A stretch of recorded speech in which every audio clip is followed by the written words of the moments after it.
আওয়ামী লীগ পুনরায় রাজনীতিতে ক্ষমতায় আসবে। হ্যাঁ, বাংলাদেশের ক্ষমতায় আসবে। কি অবাক হচ্ছেন? দেখুন, আমাদের আজকের এপিসোডে এমন 5টা পয়েন্ট তুলে ধরতে যাচ্ছি যেখানে বাংলাদেশ আওয়ামী লীগ পুনরায় ক্ষমতায় আসবে। তো চলুন আমাদের আজকের এপিসোডটি শুরু করি। দেখুন, পয়েন্ট অফ ভিউ 1 হচ্ছে বাংলাদেশ আওয়ামী লীগ যদি বাংলাদেশের জনগণের কাছে ক্ষমা চায়, বিশেষ করে জুলাই একটা গণহত্যা হয়েছে, এটা প্রকাশ্য দিবালোকের ন্যায় পরিষ্কার। সেই দিক থেকে আওয়ামী লীগ যদি বাংলাদেশের জনগণের কাছে ক্ষমা চায় বা তারা রাজনীতিতে পুনরায় কামব্যাক করতে চায়, তারা তাদের দোষ স্বীকার করে, সেই দিক থেকে তাদের রাজনীতিতে আসা অনেকটা সুবিধাজনক হয়ে যাবে। কারণ বাংলাদেশে আপনারা জানেন, বিগত দিনে আমরা লক্ষ্য করেছি 7 খুন মাফ হয়ে যায়, এরকম একটা কথা বাংলাদেশে প্রত্যেকের মুখে মুখে প্রচলিত। সেই দিক থেকে এত বড় একটা গণহত্যার পরেও যদি বাংলাদেশ আওয়ামী লীগ এইভাবে পলকের মতো করজোড়ে ক্ষমা চায় বা জনগণের কাছে দোয়া চায়, বাংলাদেশের জনগণ অনেকটা আবেগপ্রবণ, তাদের ক্ষমা করে দিতে বাধ্য। সেই দিক থেকে মনে করা হচ্ছে স্বয়ং শেখ হাসিনা থেকে বা আওয়ামী লীগের উপর কর্তৃক নির্দেশনার ক্ষেত্রে যদি তারা ক্ষমা চায়, পুনরায় তারা কামব্যাক করতেও পারে। এখন আমরা পয়েন্ট অফ ভিউ 2 নিয়ে কথা বলি। সেটা হচ্ছে আওয়ামী লীগের উন্নয়ন প্রকল্প।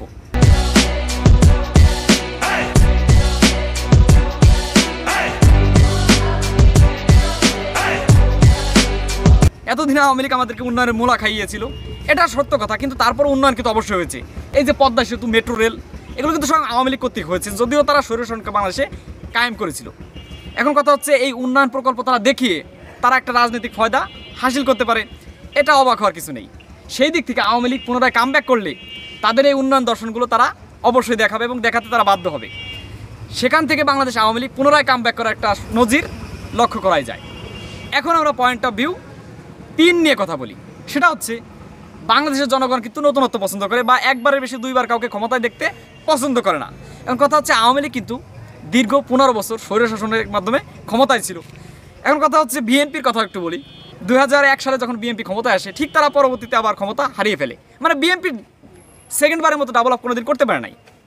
আওয়ামী লীগ টানা 3বার ক্ষমতায় ছিল, একমাত্র তারা গেড়ে বসেছিল। কিন্তু ভোটের মাধ্যমে যদি জনগণের ভোটাধিকার ফেরত আসে, সেখানে তারা আসলে হিমশিম খেয়ে যাবে। 1996 সালে আওয়ামী লীগ ক্ষমতায় আসে, ঠিক পরবর্তীতে 2001 সালে বিএনপি ক্ষমতায় আসে। মানে একটা অদল বদল কিন্তু জনগণ পছন্দ করে। বিএনপির ওই যে বললাম, এমন কোনো উন্নয়ন দর্শন নেই যেটা তারা জনগণকে দেখাবে বা তারা সেকেন্ডবার কামব্যাক করবে, এমন নজিরও কিন্তু নেই। এই যে বাংলাদেশে এখন বিপ্লব হয়েছে, বিএনপিকে কিন্তু নিয়ে বারবার সমালোচনা হচ্ছে, আমরা সমালোচনা করছি, কিন্তু আসলে আদর্শিকভাবে কিন্তু আমরা বাংলাদেশ আওয়ামী লীগকে ঘৃণা করি। তারপরে এই 2টি কারণে কিন্তু 4 নম্বর পয়েন্টটি কিন্তু খুব ইন্টারেস্টিং। সেটা হচ্ছে ভারতের নানামুখী চাপ। ভারত বাংলাদেশ আওয়ামী লীগকে পুনরায় ক্ষমতা আনতে নানামুখী চাপ প্রয়োগ করবে, সেটা আপনারা স্বয়ং দেখতেই পাচ্ছেন। বিশেষ করে সংখ্যালঘু নির্যাতনকে কেন্দ্র করে বা সংখ্যালঘু নির্যাতনের বয়ান তুলে, এমনকি ইসকন বা বিভিন্ন সংগঠনের তারা লেলিয়ে দিয়ে কিন্তু বাংলাদেশ আওয়ামী লীগকে পুনরায় ক্ষমতা আনতে তারা ওতপ্রোতভাবে জড়িত থাকবে, সেটা আপনারা লক্ষ্য করেছেন। একই সাথে বাংলাদেশ আওয়ামী লীগ ভারতের ক্ষেত্রে কতটা যে লাভজনক সেটা বলার অপেক্ষা রাখে না। স্বয়ং শেখ হাসিনা বলেছে যে আমি বাংলাদেশ থেকে ভারতের পক্ষে যা দিয়েছি ভারতকে, সেটা ভারত আজীবন মনে রাখবে। দেওয়ার অভ্যাস বেশি, আমরা ভারতকে যে দিয়েছি সেটা ভারত সারা জীবন মনে রাখবে। সেই দিক থেকে তারা আবারও চাবে বাংলাদেশ আওয়ামী লীগকে যে কোনোভাবে রাজনীতিতে আবার বসিয়ে দেওয়ার জন্য। সেটা আন্তর্জাতিক চাপ হতে পারে। আন্তর্জাতিক চাপের কথা বলতে গেলে ডোনাল্ড ট্রাম্প কিন্তু ক্ষমতায় এসেছে, সে কিন্তু বাংলাদেশের সংখ্যালঘু নির্যাতন নিয়ে টুইট করেছিল, এটা আপনারা সকলেই জানেন। সেভাবে আমরা বলতে পারি এই আওয়ামী লীগকে পুনরায় ক্ষমতায় বসানোর জন্য ভারত বা বৈদেশিক শক্তি কিন্তু একটা চাপ প্রয়োগ করবে। সেখানে বাংলাদেশের এই ইউনূস প্রশাসন বা বিএনপি প্রশাসন যদি আসে, তারা চাপের মুখে থাকবে। এখন আমরা সর্বশেষ পয়েন্ট অফ ভিউ 5 নিয়ে কথা বলি। সেটা হচ্ছে নতুনত্ব বাংলাদেশের মানুষ পছন্দ। সর্বশেষ 5 নম্বর পয়েন্ট হচ্ছে বাংলাদেশের মানুষ নতুনত্ব পছন্দ করে বা নতুন রাজনৈতিক দল, নতুন রাজনৈতিক ব্যক্তিত্বকে পছন্দ করে। সেই দিক থেকে আওয়ামী লীগ শেখ হাসিনাকে সরিয়ে, কারণ শেখ হাসিনা অবরোধ করেছে, এটার সঙ্গে আওয়ামী লীগের মানুষ স্বীকার করবে। শুধু শেখ হাসিনা নয়, আপনারা দেখতে পাচ্ছেন ওবায়দুল কাদের বা আসাদুজ্জামান খান কামাল, এরা কিন্তু যথেষ্ট বাংলাদেশ আওয়ামী লীগকে দাবিয়ে রেখেছে।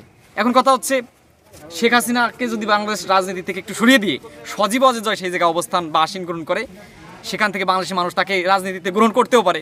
কারণ যে আমি বিগত দিনে বললাম যে বিএনপি বা যে কোনো সরকারকে একবারের জায়গায় 2বার তারা দেখতে চায় না, বা সমালোচনা যদি তৈরি হয়ে যায় বা তারা যদি সেই ধরনের রাষ্ট্র গঠন বা রাষ্ট্র পরিচালনায় ব্যর্থ হয়, তাহলে তারা এই নতুন মুখকে কিন্তু আবারও চয়েস করে নেবে, আপনি লিখে রাখতে পারেন।